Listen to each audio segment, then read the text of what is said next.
What's going on, everybody? It is your boy Zamboni. I am a musician and astrologer, and it is time to talk about the astrology of the week ahead. As always, I thank you so very much for being here with me. Thank you for rocking with me. Thank you for listening to all the way to the end. Thank you for checking out the music on Spotify, Tidal, Pandora, Apple Music, wherever you like to get your music at. Did you know that I make super dope music and that a bunch of it ends up showing up on the dailies and this kind of thing?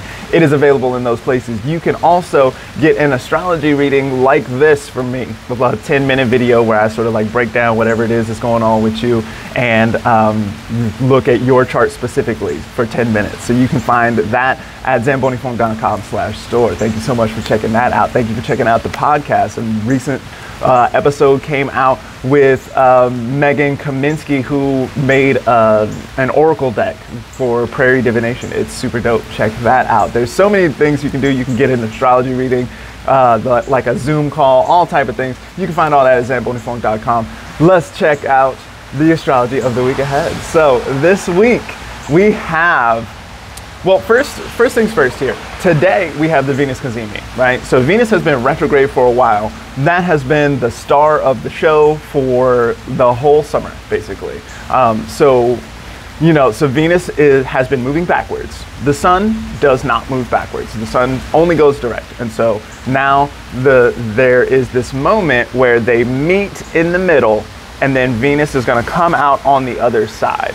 And so today, the Cazimi means in the heart of the sun, right? So it's that conjunction point. It's right when they're together. There's this is the most wrenching of all of the points of the Venus retrograde situation here, right? So if we think about Venus retrograde as being Venus, like that's our planet of like cooperation and desire and harmony and working together and sweet things and things that feel good and art and beauty and all this kind of stuff, right?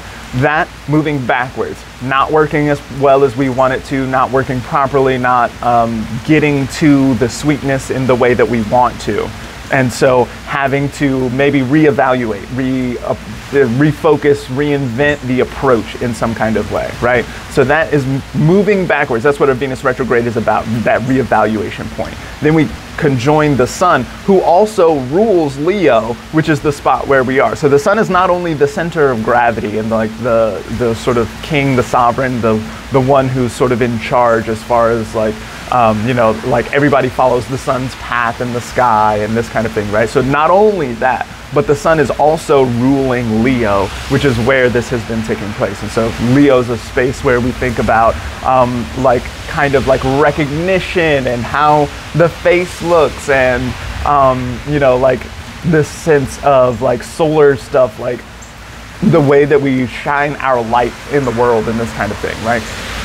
This might be a moment. So Venus retrograde coming in with that sun, a Cazimi spot, that is often like, there has been not clarity going on. There's been confusion. There's been a situation where there have been mistakes or errors or some kind of situation where it's like, I have to go back and like try it again or look at it another time or something like this. And then the sun comes in there and then kind of gives the whole thing a boost, or there's a kind of clarity that comes in that Cazimi point. This is halfway through, and then Venus is going to end up on the other side. So last week when I talked about this, I was like, okay, so if we're headed into the woods or something like this, then we're still going into the woods, right? Now we're at that middle part where all you got to do is keep going, and you will eventually, you're in the deepest part right now. And so if you want to get out of here, then all you got to do is keep going. Every direction leads out at this point. So that's what's going on with this Venus Cazimi. So this looks like a moment of clarity of, because there's this wrenching situation going on. This is the most like wrenching part of the whole Venus retrograde cycle. And so there might be some kind of break or something that might be necessary here. I feel like we felt that a lot this week with Venus retrograde square to Uranus and Taurus. There's been a lot of this kind of like really jarring, jerky kind of like, you know what, fuck that, I'm not doing this anymore. Like kick the table over or all of that kind of thing. So the sun is actually going to move into that same square with Uranus this week.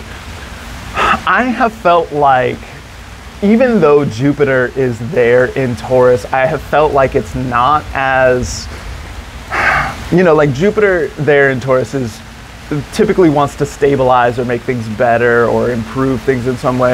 I have not felt that quite as much as the Uranus stuff. And maybe that's because by degree we're looking at much more Uranus in the situation. And then we've also got this Mercury situation going on here as well. Haven't mentioned that this week. Maybe I should do that. So Mercury and Mars have been tracking together for a while in Virgo. They, if we're thinking about Mercury-Mars dynamics and we're thinking about angry words, sharp communications, we're going to be thinking about discomfort or irritation, especially in the domain of intelligence, understanding, comprehension, and making and communication, and like making one's own thoughts intelligible to the other. That's what Mercury does, and Mercury rules Virgo, right? So Mercury and Mars are in Mercury's space trying to do the Mercury things, and Mars is in there heating things up, bringing a lot of irritation and anxiety and this kind of thing, right? So Mercury and Mars have been sort of just tracking together about 4 degrees apart for basically all of last week. Now Mercury's getting to a point where it's slowing down, and Mars is just going. Mars is just doing its thing, just doing all the Mars things kind of with abandon. Mars has been very strongly empowered throughout this whole time. Both Mars in Leo, like 2 months ago at this point, and then now Mars in Virgo. We're getting toward the end of Mars in Virgo, but like both of those made aspect to Jupiter and Uranus, and Mars could really feel that. That was like a situation that Mars was into. So now we do start to see a little space getting in between Mercury and Mars here, but that's because Mercury is slowing down for getting ready for a retrograde. And so this looks like a time where there might be some confusion. There might be, so like that same retrograde stuff that I was saying about Venus, about like maybe there's some mistakes that have been made somewhere, and we got to look around and be like, oh, that's not going to work. I'm going to have to do this kind of thing. I've been thinking about the actors and writers in Hollywood sort of going into negotiations. It was announced that they are going to negotiate now, whereas before there was no negotiations happening, and that was like part of what the strike was about, right? But to see that these negotiations are taking place under the most wrenching moment in the Venus retrograde cycle, at the same time that Mercury is slowing down here, doesn't really look like resolution at this point in the game. It looks like maybe people talking past each other in some kind of way. And this isn't necessarily like restricted to that venture, right? Maybe there are other people there. Maybe there are people in your life who you're like trying to negotiate with. Maybe you're trying to like get some music out on time and it's not working, and then you have to send back the drafts that you've been getting because there's mistakes in it, because they messed something up, or like anything like this, where you're, especially when working with other people and then trying to express oneself. That's the Sun and Venus and Leo, and square to Uranus, express oneself in a most genuine and authentic, real kind of way that can be felt, right? We can think about Taurus as being very sensual and having this kind of like felt sense of what is true and this kind of thing, right?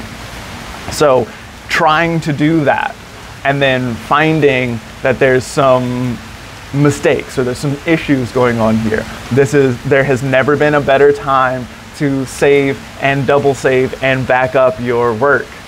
These kinds of things like tech snafus look like they really want to take place here.